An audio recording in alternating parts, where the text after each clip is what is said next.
We are entrusting the day and the endeavor to the Lord. Let's go. Welcome to my channel where I visit many, back home in my library, many good books, but live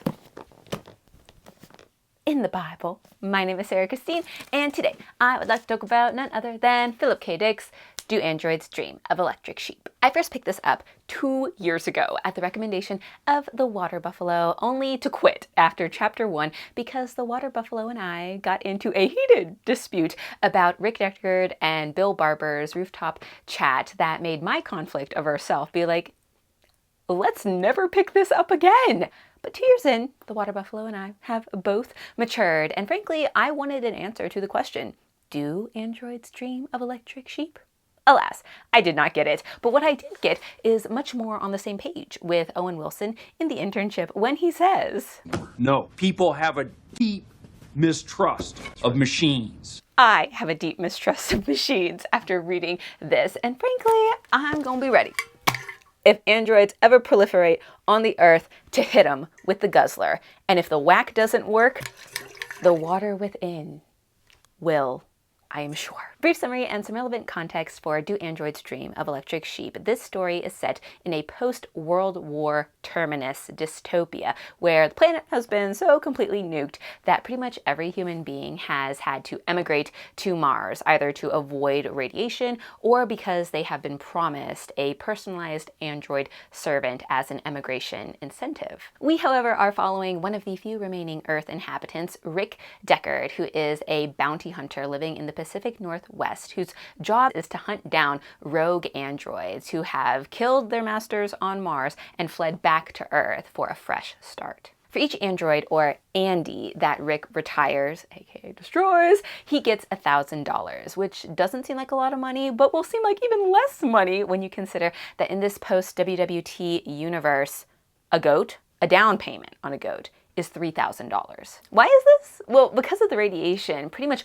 all the animals on Earth have died. Owls and toads, for instance, are completely extinct, and the demand for real animals is incredibly steep and not to eat. In fact, the attitudes of humans could be likened to those of the sharks in Finding Nemo. Fish are friends, not food. But even more extreme. That is because post-World War II, human society has placed a premium on empathy, and according to the quasi-religion of Mercerism that is practiced by pretty much everybody, the best way to demonstrate empathy is by caring for a real animal. In fact, the social stigma attached to not caring for an animal is so great that people who, like Rick, cannot afford to buy from Sydney's Animal and Fowl catalog will buy hyper-realistic fakes, an electric sheep in Rick's case, an animal, which he hates. On page 9, Rick thinks to himself, he wished to God he had any animal. Owning and maintaining a fraud had a way of gradually demoralizing one, and yet from a social standpoint, it had to be done, given the absence of the real article. He had, therefore, no choice except to continue, even were he not to care himself. There remained his wife, and Iran did care very much. Just after that, Rick wonders to himself whether it even makes a difference if people were to know his animal was real or fake, and his neighbor reminds him they'll look down on you if they find out it's fake. Not all of them, but some. You know how people are about not taking care of an animal. They consider it immoral and anti-empathetic. Because of the social stigma, Rick can't not take care of an animal, but caring for a fake is making him cray, and so he resolves, I'm going to get my hands on a real animal, whatever it takes.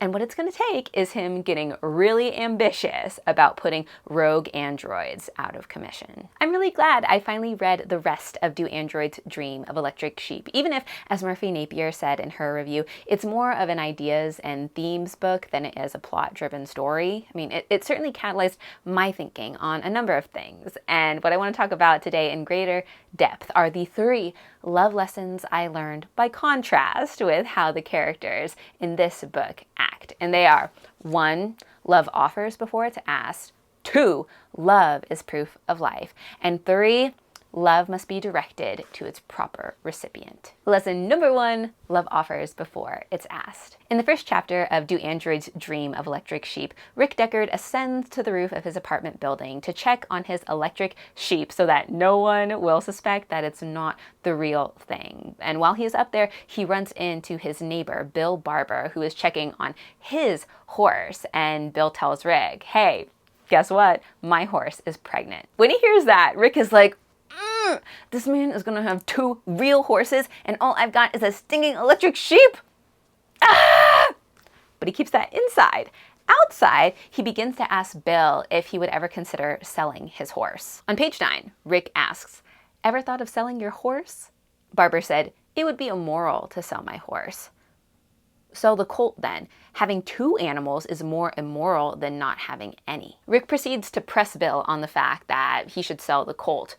To him, presumably, but like to anybody, because it would be more moral to do that. And as I was reading it, I was getting the ick. Because in my flesh, I have very little patience for people who, like Rick, aren't being direct about what they actually want in a given situation. And I really do not respond well when people try to use highfalutin principles such as it's immoral for you to have 2 horses as covers for their own interest. Like, they want the horse, but they're saying, oh, it's immoral for you to have 2 horses.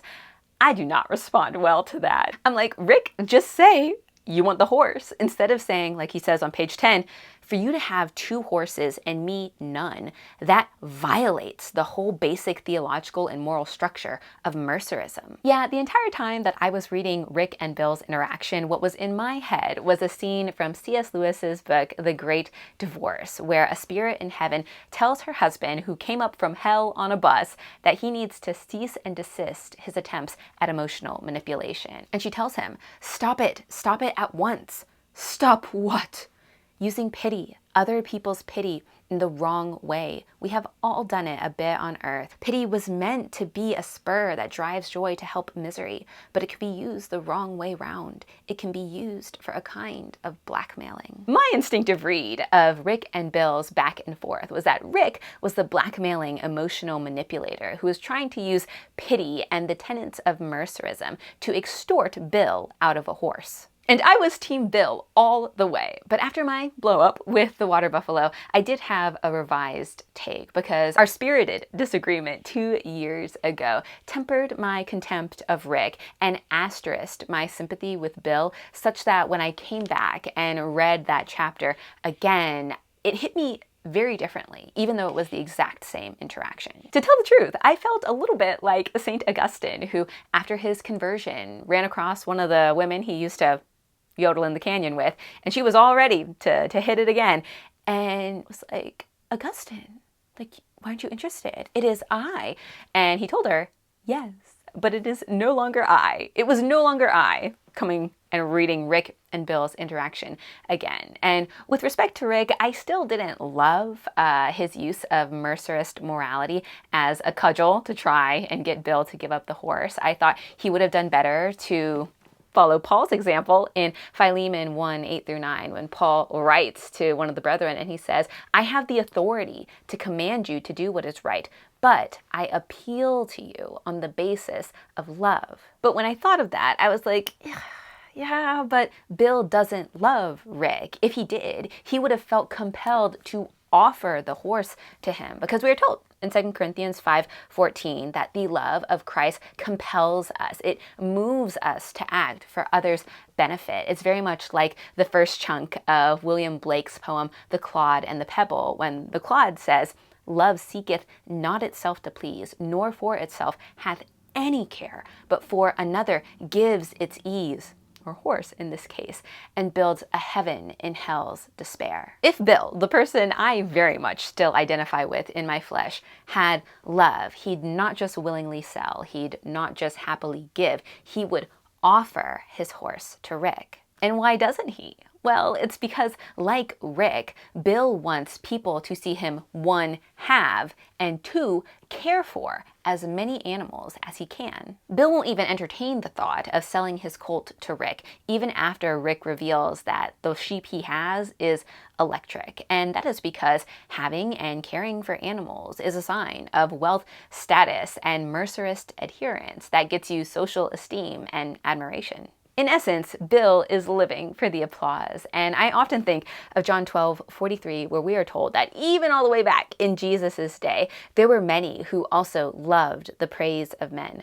rather than the praise of God. Men will praise what you gain, but God praises what you give. We are told in 2 Corinthians 9:7 that God loves a cheerful giver. And returning to 2 Corinthians 5:14, that love compels us to act, compels us to take initiative, to offer before we are asked. And in reading chapter 1 of Do Androids Dream of Electric Sheep, I learned that by contrast. The second love lesson that I learned by contrast is that love is proof of life. Before Rick Deckard or any other bounty hunter can retire an android, they first need to determine whether the individual in question is in fact an android, so they don't accidentally kill a person. To do that, they administer the Voight-Kampff test, which is a series of written questions designed to determine whether the questionee can feel empathy, because it's believed that androids can't. That's what distinguishes them from humans. Androids cannot feel or identify with other people's emotions. On page 29, we are told an android, no matter how gifted as to pure intellectual capacity, could make no sense out of the fusion which took place routinely among the followers of Mercerism, an experience which he, Rick, and virtually everyone else, including subnormal chicken heads, managed with no difficulty. Rick had wondered, as had most people at one time or another, precisely why an android bounced helplessly about when confronted by an empathy measuring test.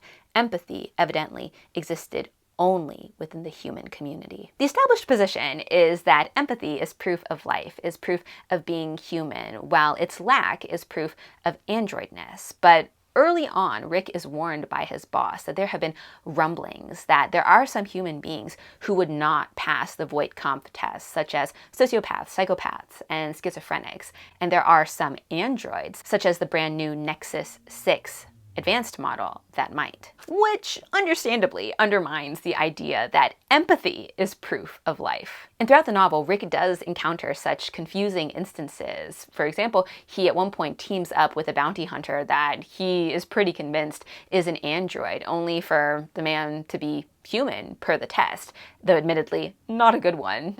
For instance, he tells Rick at one point that what he should do is sleep with the female androids before destroying them. It's like, okay. And then conversely, Rick encounters 2 androids, both of them women, whose seeming humanness and also odd test results confuse him. Rick even gets to the point where he does the test on himself because it's been suggested that he might be an android as well. All that to say, the central claim of Rick Deckard's world and the work that he does, that empathy is proof of life, became increasingly unreliable in my mind. And as I was thinking about that, it just so happened that the pastor at church brought up 1 John 5:12, where we are told, whoever has the Son has life. Whoever does not have the Son does not have life. And I was like, that's the question of proof of life radically simplified. According to the Bible, to have Christ is to have life. But how do we know if someone has Christ? We do not subject them to a Voight-Kampff test. No, we turn to 1 John 3:14, where we are told, this is how we know that someone has passed from death to life, by how we love one another. The one who does not love does not have life, which makes total sense because we are told in 1 John 4:8 that God is love. So Christ is love. And if you do not have love, as 1 John 3:14 says, you do not have life. Per the Bible, it is love, not empathy, that is proof of life, which means that pretty much everybody in this book is either an android or a member of The Walking Dead, because love does not really make an appearance. To be clear, the word love does appear, but it's a tool of manipulation, such as when Rachel Rosen, one of those Nexus 6 advanced type androids, tells Rick Deckard that she loves him in order to coax him into sleeping with her, only to reveal right after they do the deed that she has been programmed to sleep with bounty hunters so that they have to quit hunting Andes. So, love? Not really. What makes it all the better is Rachel reveals that right after Rick told her he would marry her if she were a human being. And I'm like, my dude, you are an idiot. But that is what you get for thinking with your weenus. Which brings me to love lesson number 3 that I learned by contrast from reading Do Androids Dream of Electric Sheep, and it is that love must be directed to a proper recipient. Early on in Do Androids Dream of Electric Sheep, Rick thinks to himself that in having to act out the farce of caring for his electric sheep, he is living under the tyranny of an object. On page 40, this is what Rick thinks. Rick thought too about his need for a real animal. Within him, an actual hatred once more manifested itself towards his electric sheep, which he had to tend, had to care about as if it lived. The tyranny of an object, he thought, it doesn't know I exist. Like the androids, it had no ability to appreciate the existence of another. He had never thought of this before, the similarity between an electric animal and an Andy. The electric animal, he pondered, could be considered a subform of the other, a kind of vastly inferior robot. Or conversely, the android could be regarded as a highly developed, evolved version of the ersatz animal.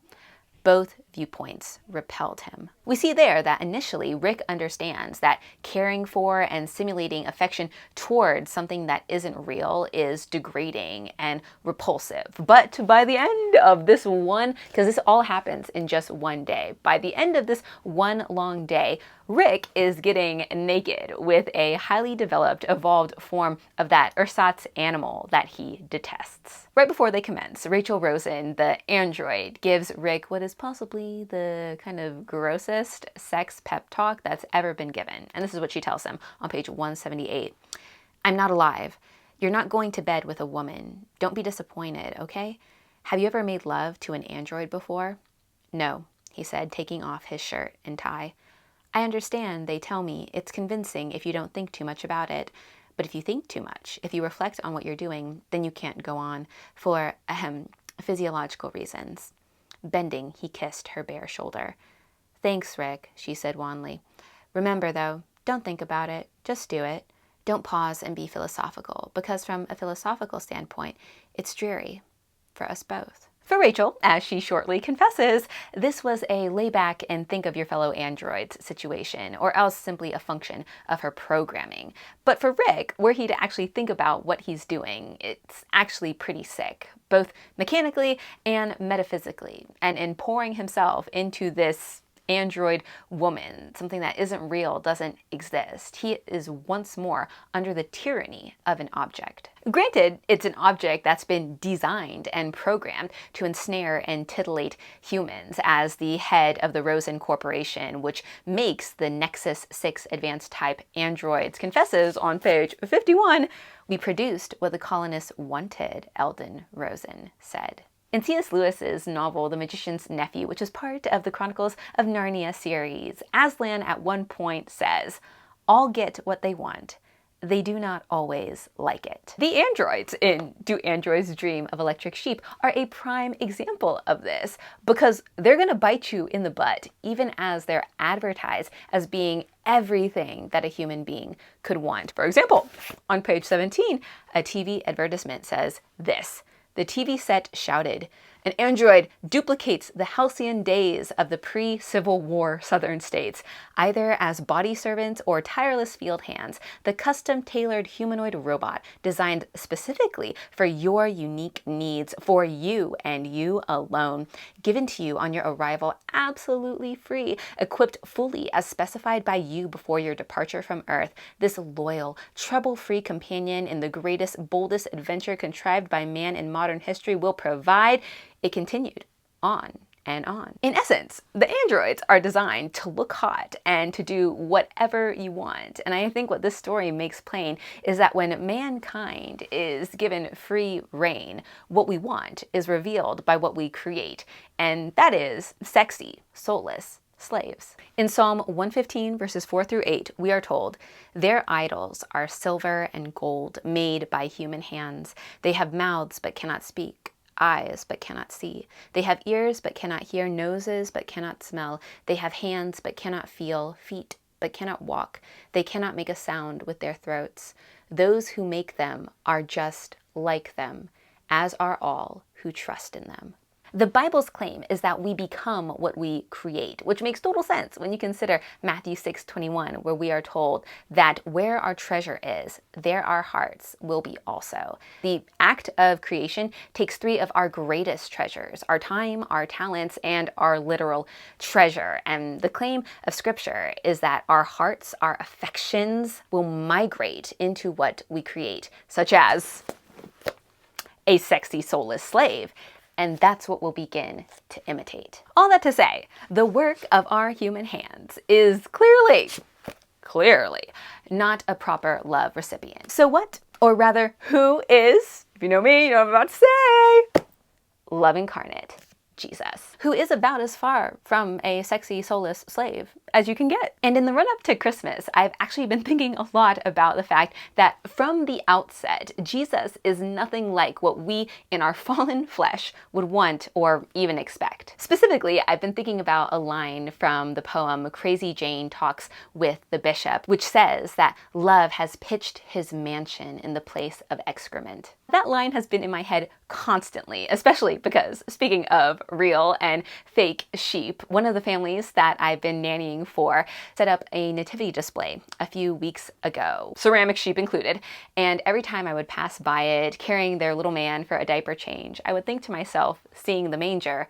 wow, like love has pitched his mansion in the place, literally, of animal excrement. It is wild to me that God incarnate, emphatically and purposefully, like you think of a picture like zoom, came on the scene in a place that is, frankly, pretty disgusting. Knowing long before then that what began in animal excrement would culminate in a crucifixion. We are told in Revelations 13:8 that before the foundation of the world was laid, the Lamb was slain. God gave his Son before the universe began, before we could have even asked. God offered him. And offering before he's asked is still God's practice. We are told in Romans 10:21 that day by day he stretches out his hands to a devious and defiant people. Why? Because he loves us, and he loves us unto death. We are told in Romans 5:8 that God demonstrates his own love for us, that while we were still sinners, Christ died for us. And God's unfailing and unconditional love is proof of his indestructible life. We are told in Revelations 1:17-18, behold, I am the living one. I was once dead, but see, I am alive forevermore. I hold the keys of death and Hades. And if you want to be on the heavenly side of that door, I implore you to come to Jesus, who pitched his mansion unasked in a place of excrement and who loved us unto death so that we might have abundant and real life in him. Thank you so much for joining me today. I hope that this was edifying, encouraging, and entertaining, and I hope you will continue to join me as I visit many good books, but live in the Bible.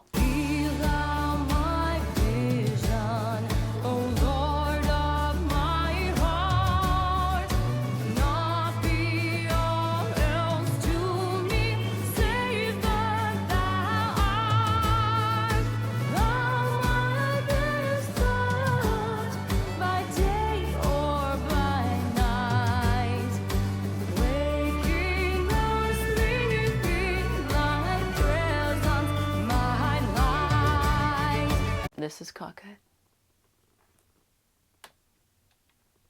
Is that better? I don't know. But what I do know is we are entrusting the day and the endeavor to the Lord. Oh, mommy, my dear, could you reduce volume by a little bit? Thank you.